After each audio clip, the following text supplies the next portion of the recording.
सर्वांचा ग्रामस्थ लाईव्ह मध्ये आपलं स्वागत। निकेशनराव जोरवेकर, संपादक, सर्वांचा ग्रामस्थ लाईव्ह चाळीसगाव। मी या सर्वांचा ग्रामस्थ लाईव्हचा संपादक जरी असलो तरी टाकळीचा गावाचा माजी सरपंच आणि विद्यमान उपसरपंच आहे। या गावाची लोकसंख्या जवळपास 17 ते 18 हजार आहे।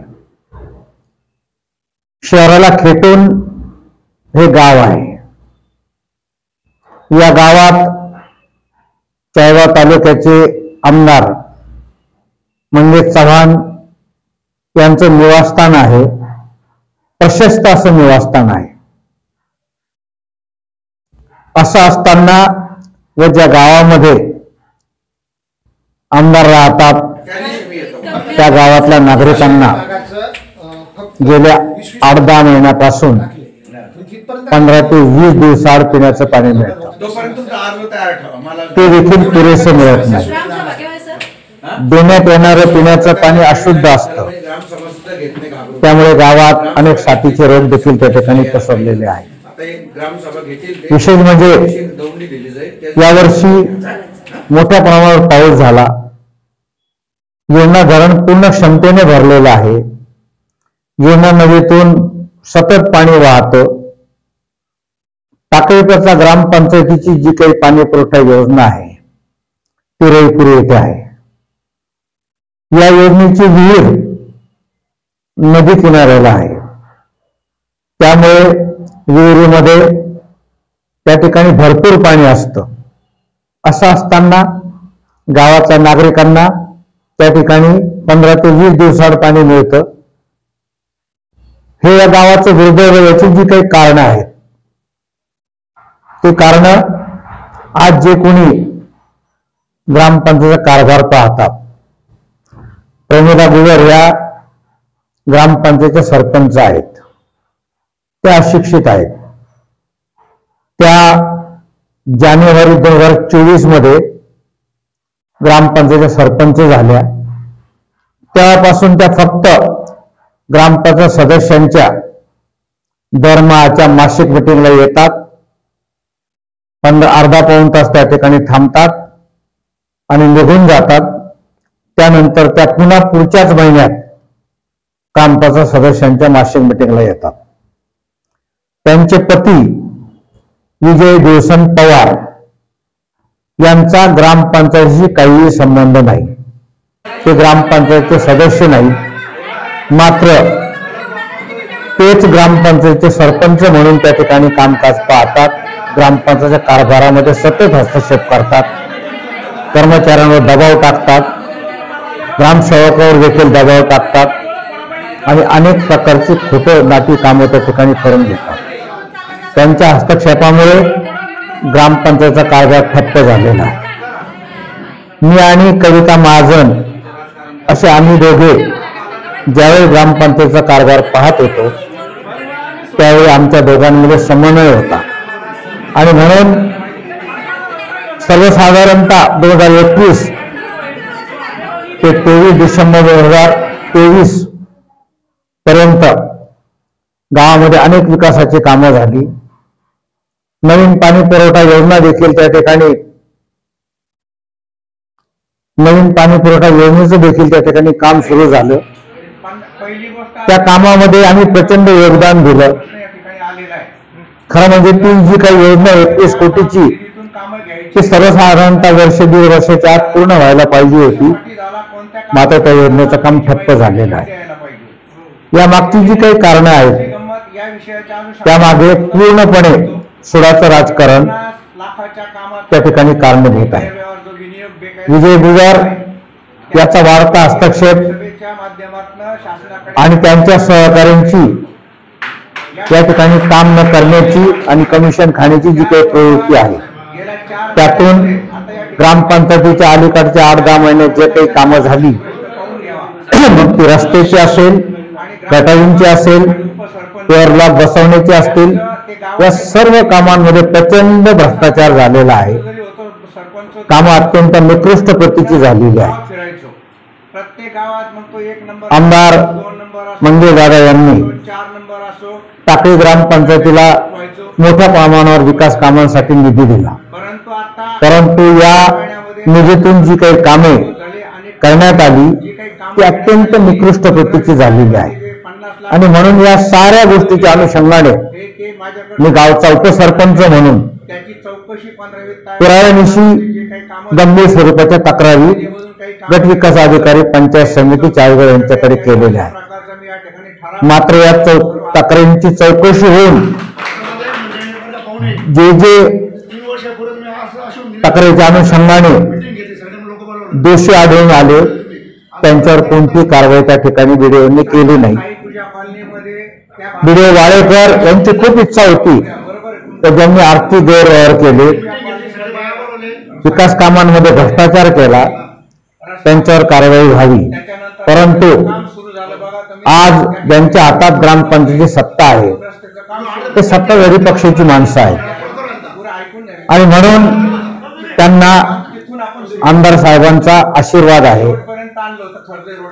आमदार साहेबांचं नाव वापरून त्यांच्या नावाचा गैरफायदा घेऊन ही मंडळी टाकळी ग्रामपंचायतच्या कारभारामध्ये पूर्णपणे हस्तक्षेप करून अनेक विकास कामांमध्ये भ्रष्टाचार करत आहे. मी जवळपास 22 तक्रारी गट विकास अधिकारी पंचायत समिती चाळीसगाव यांच्यासह मुख्य कार्यकारी अधिकारी दीपक जळगाव यांच्याकडे पुराव्यानिशी केलेला आहे. या तक्रारींची प्रामाणिकपणे चौकशी झाली तर टाकळी ग्रामपंचायतीचे माजी सरपंच, काही सदस्य, ग्रामसेवक त्या ठिकाणी जेलमध्ये बसल्याशिवाय राहणार नाही. परंतु या चौकशाच होऊ दिल्या जात नाही. त्यामागची कारणे आपल्या लक्षात आली असेल. या ग्रामपंचायतीचा मी 2010 आणि 15 या काळात सरपंच होतो. या ग्रामपंचायतीला कधी सिमेंटचे रस्ते माहीत नव्हते. ग्रामपंचायतीचं कार्यालय त्या ठिकाणी एका खोड्यात होतं. गावामध्ये विकासाचं एकही काम झालेलं नव्हतं. लोकांना महिना दीड महिना प्यायचं पाणी मिळत नव्हतं. जीवन प्राधिकरणाची जी काही 13 गावांसाठी जी योजना होती ती योजना विस्कळीत झालेली होती. परंतु मी सरपंच झाल्यानंतर 5 वर्षामध्ये टाकळी ग्रामपंचायतीच्या कार्यक्षेत्रात मोठ्या प्रमाणात विकासाची कामं केली. पाणी पुरवठा 2.5 कोटीची पाणी पुरवठा योजना आणली. गावामध्ये सिमेंटचे रस्ते केले, सिमेंट कॉन्क्रीटचे रस्ते केले, अंगणवाड्या बांधल्या, शाळेची जीर्ण अवस्थेत असलेल्या शाळेच्या खोल्या त्या ठिकाणी दुरुस्त केल्या, नव्याने बांधल्या. मात्र त्यानंतर 2015 मध्ये पुन्हा परिवर्तन झालं आणि माझं पॅनल त्या ठिकाणी अल्पमतामध्ये आलं. नंतर जे सत्तेवर आले त्यांनी गावाचं पूर्ण वाटोळं केलं. त्यानंतर 2021 मध्ये ग्रामपंचायत निवडणूक झाली. आमचं पॅनल त्या ठिकाणी सत्तेवर आलं आणि एकत्रित बसून त्या ठिकाणी कविता महाजन यांची सरपंच म्हणून निवड केली. मी उपसरपंच झालो. पहिली 2 वर्ष अतिशय चांगल्या पद्धतीने त्या ठिकाणी कारभार सुरू होता. 15 वित्त आयोगातून अनेक कामं करण्यात आली. ग्रामनिधीतून अनेक कामं केली कारण माझ्या कार्यकाळामध्ये वसुली चांगली होती. परंतु काहींना माझं काम पाहवलं नाही. शिवाय आमदार साहेब जे अतिशय चांगल्या पद्धतीनं माझे आणि त्यांचे राजकीय मतभेद जरी असले तरी तालुक्याच्या विकासासाठी त्यांनी जो काही निधी त्यांच्या 5 वर्षाच्या कार्यकाळात आणला, विकास कामांसाठी जे त्यांनी योगदान दिलं ते योगदान फार मोठं आहे. त्याबद्दल, त्यांच्या कामाबद्दल, त्यांनी आणलेल्या निधीबद्दल कोणत्याही प्रकारचा वाद असण्याचं कारण नाही. परंतु त्यांच्या जवळची काही माणसं त्यांना चुकीची माहिती देतात, त्यांची कानं भरवतात. त्यामुळे चांगले कार्यकर्ते त्यांच्यापासून बाजूला गेलेले आहेत आणि त्यांच्या नावाचा जो काही गैरवापर काही लोकांनी सुरू केलेला आहे, टाकळी ग्रामपंचायतीचे सरपंच असतील, सदस्य असतील, यांनी देखील आमदार साहेबांच्या नावाचा गैरवापर केला. त्यातून अनेक समस्या निर्माण झाल्या. आमदार साहेबांच्या संदर्भात या तालुक्यामध्ये राजकीय मतभेद असू शकतात, परंतु त्यांच्या कार्यक्षमतेवर या ठिकाणी कुणालाही कोणत्याही प्रकारचा प्रश्न निर्माण करता येणार नाही. मला एवढंच सांगायचं की ज्या गावात आपण राहता त्या गावाचा विकास ठप्प झालेला आहे. गेल्या 8 महिन्यामध्ये विकास कामांमध्ये प्रचंड आर्थिक गैरव्यवहार झालेला आहे, भ्रष्टाचार झालेला आहे. कागदोपत्री कामं दाखवून कामांची बिलं काढण्यात आलेली आहे. सरपंच आणि त्यांचे पती हे त्यांच्या घरात ग्रामपंचायतीचा कारभार चालवतात. त्या ठिकाणी ग्रामसेवकाला बोलवतात, त्या ठिकाणी खोटे नाटे ठराव करून घेतात, बोगस ग्रामपंचायतीच्या मासिक मिटिंगा दाखवल्या जातात आणि अशा पद्धतीनं बोगस मासिक मिटिंगच्या आधारे कामाचे जे ठराव केले जातात त्या ठरावाच्या आधारे जिल्हा परिषदेच्या चाळीसगाव येथील बांधकाम विभागाच्या अधिकाऱ्यांना हाताशी धरून कामाचं एमडी रेकॉर्ड करून घेतलं जातं आणि बोगस बिलं काढले जातात. मी जिल्हा परिषद चाळीसगावच्या इथल्या बांधकाम उपविभागातील संबंधित अधिकाऱ्यांना भेटून तक्रार देऊन त्यांना अनेकदा सांगितलं की आपण कार्यालयात बसून एमडी रेकॉर्ड करू नका, प्रत्यक्ष साईटवर जा, कामं चांगली झालीत की नाही, कामं झाली आहेत की नाही हे पहा. परंतु 2 ते 3% कमिशन मिळत असल्याने अधिकारी त्या ठिकाणी कधी कामावर जात नाही आणि म्हणून मी अधिकाऱ्यांच्या विरोधात देखील तक्रार केलेल्या आहेत. तुम्हाला आश्चर्य वाटेल की 1 वर्षापूर्वी प्रत्येक वार्डासाठी 5 याप्रमाणे जवळपास 30 कचरा कुंड्या त्या ठिकाणी विकत घेतलेल्या आहे. पण त्या कचरा कुंड्या त्या ठिकाणी ग्रामपंचायतीच्या कार्यालयासमोर साखळदंडाने बांधून ठेवल्या, त्या वाड्यात पाठवल्या नाही. त्यामागं सुडाचं राजकारण, आमच्या काळातल्या त्या कुंड्या असल्यामुळं त्याचं वाटप करण्यात आलं नाही. ग्रामपंचायतीचे जे आज कर्मचारी आहेत त्यांच्यामध्ये एक शिस्त अजिबात राहिलेली नाही, कोणीच वेळेवर येत नाही. गावामध्ये घाणीचं साम्राज्य पसरलेलं आहे, मोठ्या प्रमाणात बेकायदा बांधकामं होत आहेत, वसुली ठप्प झालेली आहे.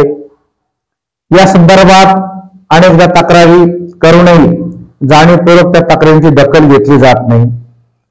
मी उपसरपंच जरी असलो तरी ग्रामपंचायतीमध्ये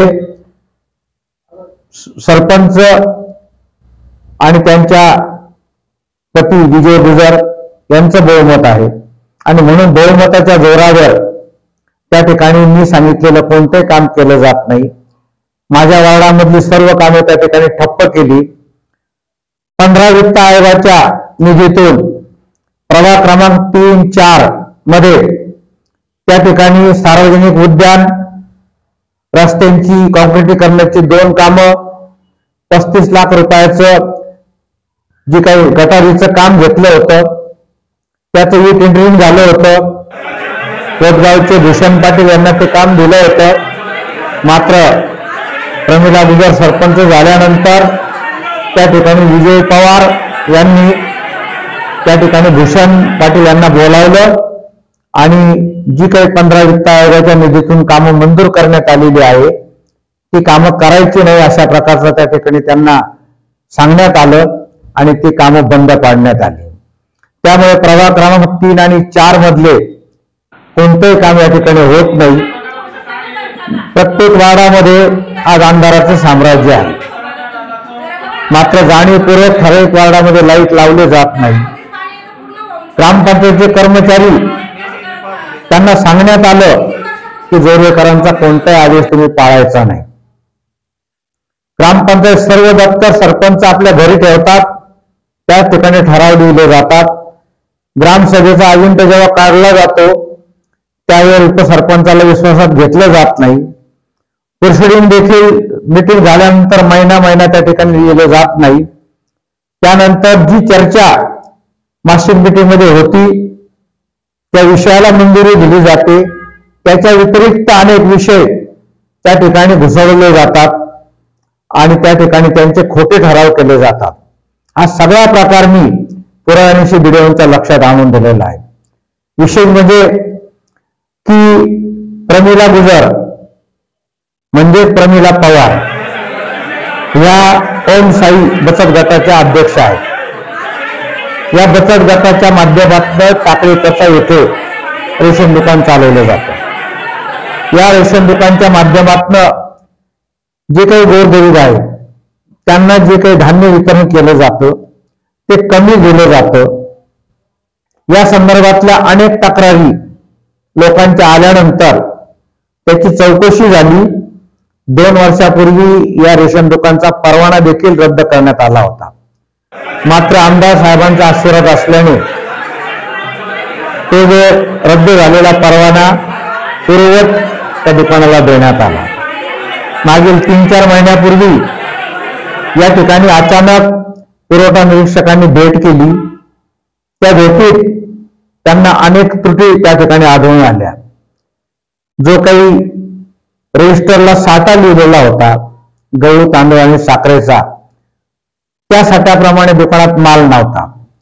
गहू तांदळाचा अपहार झालेला होता आणि म्हणून त्या अनुषंगाने त्यांनी जो काही अहवाल तहसीलदार चाळीसगाव यांच्याकडे दिला आणि त्या अहवालाच्या अनुषंगाने तहसीलदार चाळीसगाव यांनी जिल्हा पुरवठा अधिकाऱ्यांकडे जो काही अहवाल पाठवला तो अहवाल अतिशय स्पष्ट आहे आणि त्या अहवालाच्या अनुषंगाने त्या ठिकाणी प्रमिला गुजर ज्या ओम साई बचत गटाच्या अध्यक्ष आहेत, दुकान चालवतात, त्यांच्यावर फौजदारी कारवाई होऊ शकते.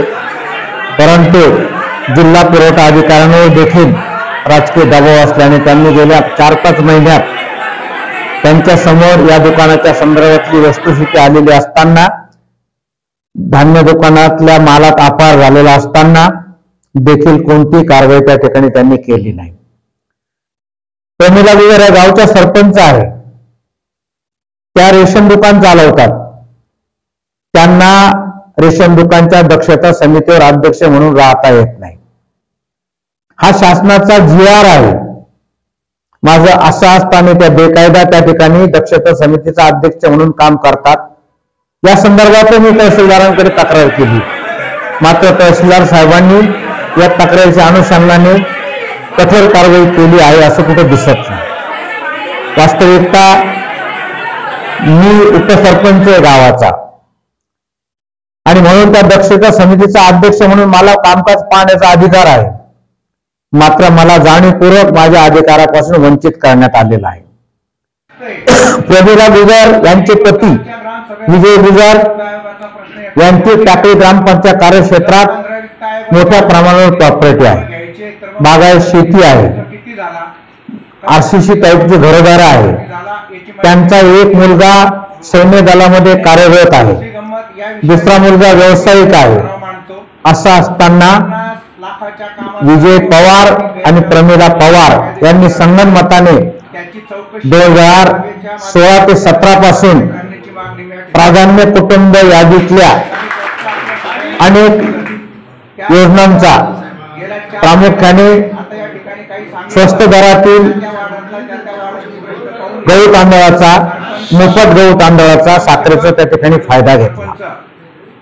या संदर्भात मी तक्रार केल्यानंतर माझ्या तक्रारीची चौकशी झाली आणि ही वस्तुस्थिती असल्याचं आढळून आल्यानंतरही विजय गुजर यांच्यावर आणि प्रमिला पवार यांच्यावर प्राधान्य कुटुंबातील लाभार्थी नसताना तुम्ही स्वस्त धान्य दुकानातील या योजनेअंतर्गत असलेल्या गहू तांदळाचा लाभ कसा घेतला याची साधी विचारणा देखील त्यांना केली नाही आणि त्यांच्यावर कोणतीही कारवाई केली नाही. खरं तर जेवढा लाभ विजय गुजरने त्या ठिकाणी घेतला त्याची वसुली झाली पाहिजे आणि शासनाची फसवणूक केली म्हणून प्रमिला पवार आणि विजय गुजर यांच्यावर फौजदारी कारवाई झाली पाहिजे. त्यांच्या दुकानाचा परवाना देखील रद्द झाला पाहिजे. परंतु असं होत नाही, झालं नाही. कारण आमदार साहेबांचा आशीर्वाद.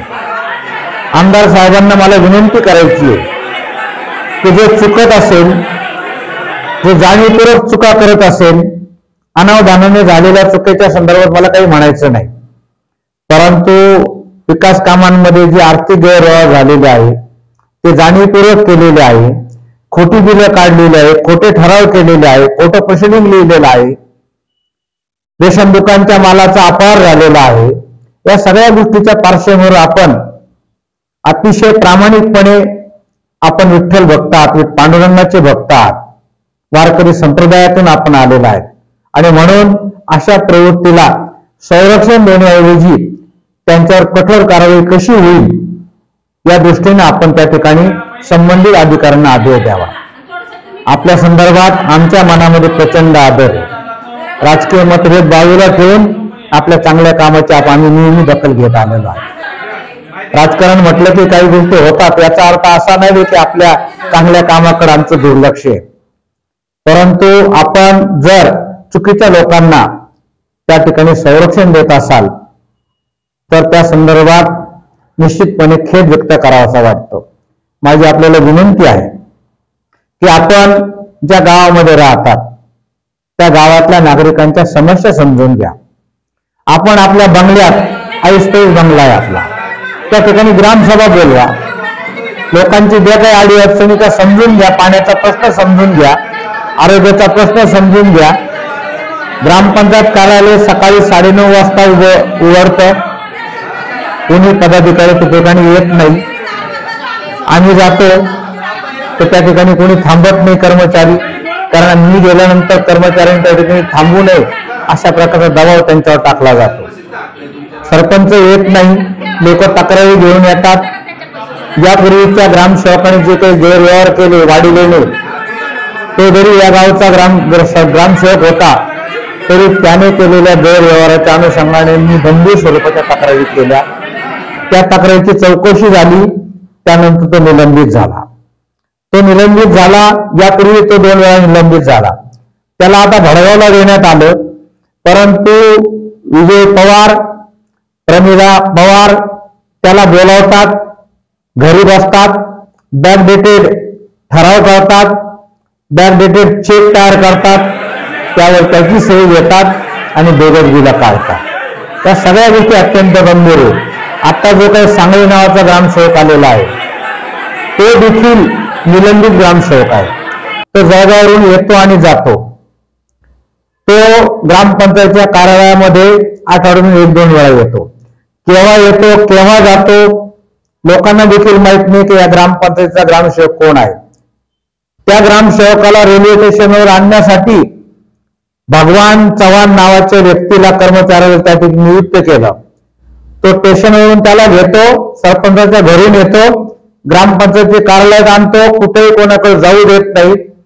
मी त्याला अनेक वेळा बोलवलं, ग्रामपंचायतीच्या कार्यालयात थांबण्याची त्या ठिकाणी विनंती केली, तो थांबत नाही, मागितलेली माहिती देत नाही.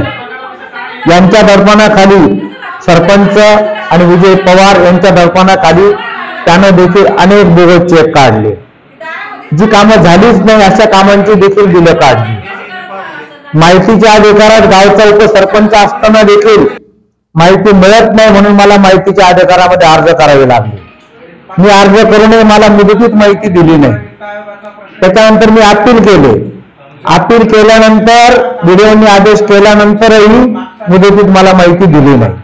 हा सगळा जो काही प्रकार सुरू आहे, या प्रकाराने गावाचा विकास ठप्प झालेला आहे. गावात सोडाचं राजकारण त्या ठिकाणी सुरू झालेलं आहे. हा कर्मचारी जोरवेकरांचा, हा कर्मचारी त्याचा. माझ्या कार्यकाळामध्ये मी कर्मचाऱ्यांची पगार वाढ केली, अनेक कर्मचारी कायम केले. त्यांना मी दीपावलीला बोनस द्यायचो, पगार वाढ द्यायचो, गणवेश द्यायचो. आज कर्मचाऱ्यांना त्या ठिकाणी कुठलंही संरक्षण नाही. यावेळच्या दीपावलीला बोनस दिला गेला नाही, गणवेश केला गेला नाही. कर्मचाऱ्यांचे पगार 7-8 महिने त्या ठिकाणी होत नाही. मात्र या सगळ्या गोष्टीच्या पार्श्वभूमीवर एवढ्या मोठ्या ग्रामपंचायत, खरं म्हणजे टाकळी ग्रामपंचायत ही श्रीमंत ग्रामपंचायत आहे. या ग्रामपंचायतीची माझ्या कार्यकाळामध्ये सरपंच असताना 90% वसुली होती. आज 30-35% वसुली आलेली आहे आणि या ठिकाणी घरी बसून कारभार केला जातो. ग्रामपंचायत कार्यक्षेत्रामध्ये असे उद्योजक आहेत ज्यांच्याकडे 8-8, 9-9, 10-10 लाख रुपये त्या ठिकाणी घरपट्टी पाणीपट्टी बाकी आहे. त्यांना मी नोटिसा काढल्या होत्या त्यांच्याकडे वसुलीसाठी मी तगादा लावत होता, परंतु त्यांना जाऊन सांगण्यात येतं आम्ही सरपंच आहोत, तुम्ही काही वसुली देऊ नका, आम्ही पाहून घेऊ. म्हणजे एखादी गोष्ट मी चांगली करत ठरवली तर त्या ठिकाणी जाणीवपूर्वक ती करू दिली जात नाही. या सगळ्या गोष्टीच्या पार्श्वभूमीवर गाव फार मोठे आहे. गावात अनेक समस्या निर्माण झालेल्या आहेत. आमच्या गावात जी काही शाळा आहे जिल्हा परिषदेची, त्या शाळेमध्ये आदिवासी भिल्ल समाजाची मुलं, दलित समाजाची मुलं, गुजर समाजाची मुलं त्या ठिकाणी शिकतात.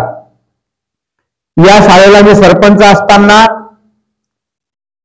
अश्रेणी मिळवून दिली. 189 शाळांमध्ये शाळा प्रथम आणली. शिक्षकांना ड्रेस कोड लावला, मुलांना ड्रेस कोड लावला, शाळेच्या पडक्या खोल्या पाडल्या, त्यांचं नूतनीकरण केलं, मुलांना बसण्यासाठी बाकडे दिले, त्या ठिकाणी मुलांचा शैक्षणिक विकास केला.